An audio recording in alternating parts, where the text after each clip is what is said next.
Hello, my name is Josh, and welcome to Access Some Places. We have a bit of a rebrand. We used to be called the 360 No Scope Podcast, but due to being the AFL season, we're now called Access Some Places. Now, you might see my colleagues Lloydie and Damo do a bit of a review for each week with the footy, and this review is going to be about my Supercoach team. Now, we just finished round one. I wasn't sure if we were going to do this on a Monday or a Tuesday because our waivers go through Tuesday morning at 4 a.m. Pretty stupid time, but that's just the way the cookie crumbles. Behind me is my waiver claims. Please don't look at them because you're going to steal my fucking picks. So welcome to round one. Our projected score for round two is 1661. It was about 1600 for round one. And as you can see here, we only hit 1499. Look, this is the draft.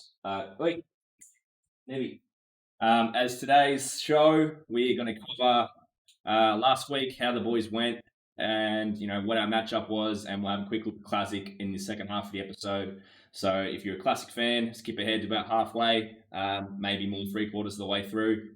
But if you're here for the content as a full, welcome to the show. Now, it is just me. I don't have my own Lloydie. I have an intern. I've got two cats who are interns, as you know. And yeah, we've got 50 views on release. Here he is. Here's my Lloydie. We got 50 views on release, so thanks for that in the draft night. I know everyone was trying to find out who to pick, and that obviously went better than mine did. So let's go through the draft. So this team got 1499. We'll just go down the list. Heppel dropped 42. I'm not happy with that. He's on the fucking Nebby. He's going poorly. But we have one take here, so that's all right. So Heppel dropped to 42, Hind 84. Mason Redmond was on our bench with 72, but I think we might have got him because Sam Reid was not playing. I don't know if that's how it works, but maybe it does. And as for the other Bombers, Draper dropped to 91. We'll get to him later. And Peter Wright got 61. We did have comments from last episode that I called him Paddy Wright, and someone called the tapes up on that. But, that's all right. We all make mistakes. Everyone has those days. So we kind of go through the teams, I get bit by bit. So we did all the Bombers mans then. Back on our defence, Darcy Moore, 86. Kieran Knightley, very happy with that. He had a great game. All these games are pretty good. Most of the games are pretty good this week. I could go through the teams, what happened in the scores. We might do that in the future just to go through the round. But Darcy Moore, 86. McGovern hit 115. He was our final defence, but he could not pull a 200 out of his ass, unfortunately, to win us the game. Keith got a 49. Now, I had Keith as like the first guy playing because they played the D's. And Supercoach Optimise right here said to put Keith instead of Redmond. As you can see, Keith got 59 and Redmond got 72. So I don't know what they're smoking down at the Herald Sun. Probably taxpayers' money. But, I'm not pressing that button ever again, I don't think I'm ever pressing that button again. Into the midfield. Again, another sort of shortcomings was Steele. He only dropped 87. He was the third pick of the whole draft. He was my first pick. And, if anyone wants him, knock on my door because he is for sale. Parker, the highest scoring player of the round overall, 167. I don't even think I had him last year, but I might have. But I'm really wrapped with that. Hoping to see more out of Parker. The other one we had was Sam Reid, who didn't play. I don't know why. But now he's on the bench for this week. So that's all right.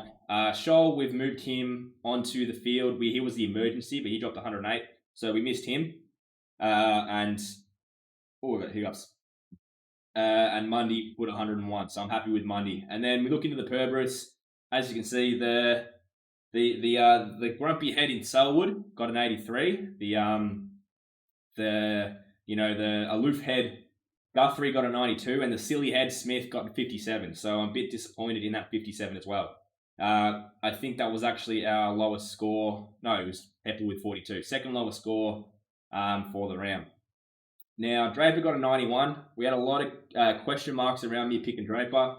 91's pretty good, I think. I'm not sure what he matched up against the other rucks, but, we'll take 91 out of him every day of the week. At least it's not 42. And into our forwards, which we had side bottom in the mid, but we moved Joel in. but we'll get to some movements later. Side Arse hit 89. Peter Wright with a 61. He's probably going to have a better game this week because there's a bit more forwards he can fight with. Membry with a 69. He's just kind of in there. We're going to get rid of him, but I don't actually think we'll get that waiver claim. Bad Boy Elliott with a 66. He's a very attractive man, but his super coach isn't as current. And Mackay hit a 78, which we're hoping for a big game out of him for the game of the year. Jesse Hogan was out. Walker's still banned. As I said, Redmond was on the bench, and we had Shoal as the emergency, so that was part of the optimization too. Now, my overall thoughts with this is that it is round one. The Perberus is looking a bit weak, but I really can't. I want to get rid of Smith, but it's kind of hard to when he's part of that animal. You can't really cut one head off. He doesn't quite work like that octopus or whatever it's called. You cut off one head, two more grow, because they can't fit more cats on this midfield because the other ones are all good. Dangerfield had an absolute whopping game. We didn't get him. But, projected score again is 1661. If we can get close to that too, we should be fine. We're actually playing Connor this week, and we'll get to his score specifically this week that just went soon. But yeah, the game day matchup, let's just have a look at how we lost. So, over here on the right, so I'm going to be a bit in the way here, but as you can see, we copped 130 from Kennedy, 124 from Marshall, which is fine, 149 from Bogue. Don't know where that's coming from. The 125 from LDU, so it's kind of not as good as. Does this mean I get it? Automatic emergency? Yeah. So we got Redmond's score. So as far as the ruck matchup go, we did lose that, but unfortunately, yeah, Jacob was a player down, and we still lost, which is not good. And the couple of weakest links is clearly Heppel, which it's fine. I was asked to give him a spray, but he will lift. And yeah, these are our benches here, and they had a lot of do not plays too. So we kind of copped that. But we look at the rest of the round. Highest score of the round, I think, was Peanut Butter Kelly Time, was a 1734. 1740 actually, by Gulls of Anarchy. So that's a pretty good score. Highest of the round's not bad. Sets a precedent for the rest of the year. Lowest score of the round is my next opponent with Biff Bumps and Brawler, 1243. Let's have a look at his game. Now, his lowest score, he had two less players. So he really didn't know what was going on here. 53 from Lockie Weller, 52 from Rampy. So that's all right because I was going to pick Rampy up. 50 from Battle, so that's fine. It's saying that no one's going to pick him up anyway. 48 from Graham. He got three players over 100. That's poor. Brett Hill, as we call him, got a 97 against Isaac, who had Tom Walk with a 148 and 133. So I think we can go through like our matchup and maybe the lowest matchup and kind of see what was wrong with everybody's team. Here's the matches for round one. I don't know if I get in the way for this. I kind of do. But as you can see, the Dons got thumped. It's growing pains. I think growing pains. We had Martin kick 5. That was great. Don't worry about it. We can't beat the Cats. Next week, we got the Lions, so we should be all right. I'm hoping for the best. 97-71 for the Ds. Thought the Ds were great. And the Dogs are just the Dogs, I don't like a lot of their players, especially Cody. So I'll be hurling abuse at him next week. Carlton beat Richmond for the first time in a decade. That was lit. Sainers copped to Collingwood. Sainers just have no puff in them. That's just the way it is. And the Pies were getting their footing, but they hit 100 points, which is pretty good. Don't worry about this game. We said this one. Sydney Ditto West Bridge Battle.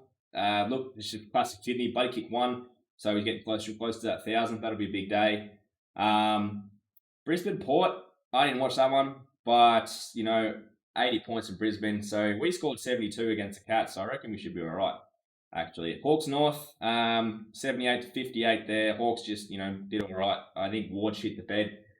He was everyone's biggest contention, but he just shit the bed. And North, they are technically above the Dogs, so that's all that matters every season for North, as far as I'm concerned. Freo Adelaide was incredible. And then Gold Coast picked up 80. So we have got a little player up from Gold Coast that we want. We might get him because we're not going to get an other waiver pick, but we'll see how it goes by that. So that's essentially the draft. As far as moves go, I am looking for some changes, mainly in my forward line. I think my forward line's always been the weakest point. That's kind of the way I want to play this. Heath is trash, but he's going up against Carlton, so I think maybe I want Redmond. Let's just put Redmond back because Red Dog's a big dog, and then Darcy. This back line is going to be a lot better. I think McGovern stays pretty consistent. Heppel's going to lift. Hines stays consistent. Redmond stays consistent, and Darcy might actually get a bit better. So I reckon we're going to get closer to this. Does it actually go up 1653? It goes down with Redmond, but I have faith in Red Dog. Now that's draft. We'll get the hang of it soon. We are sort of finding our steps. But now, if we go to Classic, Mike, I'm in a couple of Classic leagues. Fuck off. We have projected 1878 this week. I don't know what we got. I don't know what's going on here, man. There's just color. There's like colors, and McRae was our captain, and I don't know. We got some good stuff. Colwell's got a 91. Rochelle got 118. Dacos with a 98. Our Classic did all right. Ridley only got 68. That's okay. And anyone shining real bright. Broderick McComb didn't play, but I went to school with him, so that's all right. None of these dudes played. I've got Gorney and Grundy as my set and get, and Dusty got 108 there. Sparrow's at 45, so he kind of sucks. I might swap him out some way. Himmelberg got 22. Which is grim, and Archie Perkins with a 77. So there's a bit going on here. Rowell and 57. Davies, I've got him in there as well. I think he's going to be a king, so put him in your super coach for sure. And I don't know what this goes on here. There's boost. There's 34 trades left. They've got 20 grand. I don't know what's going on, man. Like, what does this button do? Deconing for Martin. All right. Yeah, let's just... I'll do that. Now I have 40,000 and I've used a trade, but my projection goes up to 1963. So all right, that's cool. We just did stuff. So follow that advice as far as I'm aware. As for how do I find my leagues for Classic? Oops, I'm pressing all sorts of buttons. Classic. Classic. Where is the leagues button? Where does it show where I am against everybody else? Leagues. That's rankings. The only one I really want to look at is the Supercatch Royalty. That's sort of my sister's boyfriend's league. We're down here. We're not last, but we're down here. I think the top Ridley Me. This is a pretty good name. Tiger Time 2022. He dropped a 2,270s, which is. That's a bit big deal, considering I only got. Where did it get? Where's my score? Where's my total score from last week? I don't really know where my total score was last week, but it was not 2,200. So that's yeah. We're going to work on the Classic a bit. We've got a couple leagues to sort of see how we're going, but as far as this week's went, we're not doing too flash with that. That's 1963, and we're versing Pork Supreme in which is not good because he got 2,000. Yeah, I don't know what rivalries does. Nothing. So as for Classic, you saw there, the Classic section is going to be small until I understand it a bit more. And as you saw my draft, there's a couple of waiver movements I'm going to do, and we're really going to hope that the boys at the firm. I shouted the McMuffins this morning because Trevor got a 91, and when the boss does well, we do well. That's just good business. But yeah, that'll be it. I said one last look at the draft. Yeah. So Purbrus has got a lift and Heppel's going to lift. What happens if we click tipping? Can we just tip? Oh no, it's a whole other thing. We don't do that. Yeah. Anyone wants Jesse Hogan? Someone tell me why Reed isn't playing. I'm shipping steel for a pretty high price. And if you're out there, Walden, side bottom and Elliott for Parrish. That'd be a good deal. And Supercoast Plus says that this is what's going to happen. So I might move this back later. I don't know, but McGovern's going over projection as always. And that midfield is just looking pretty juicy with a Selwood with a 124. Yeah. So thanks for watching. The the first episode of the regular season of Access Some Places. Hope you like the new intro jingle. It's they kind Damon Lloyd kind of stole it off me because I've been waiting for a while to sort of use that song, and they decided to use a rock song instead. But that would be our anthem for the episodes. We've hit the 15-minute mark, so I'm going to let you all go. As I said, don't look at me waivers because they're my waivers. So yeah. Apart from that, thanks for watching. As I said, we're going to find our footing, so we'll get this content will get better. But please keep viewing, and yeah, I'll catch you on the flip. See you, boys. Play the song.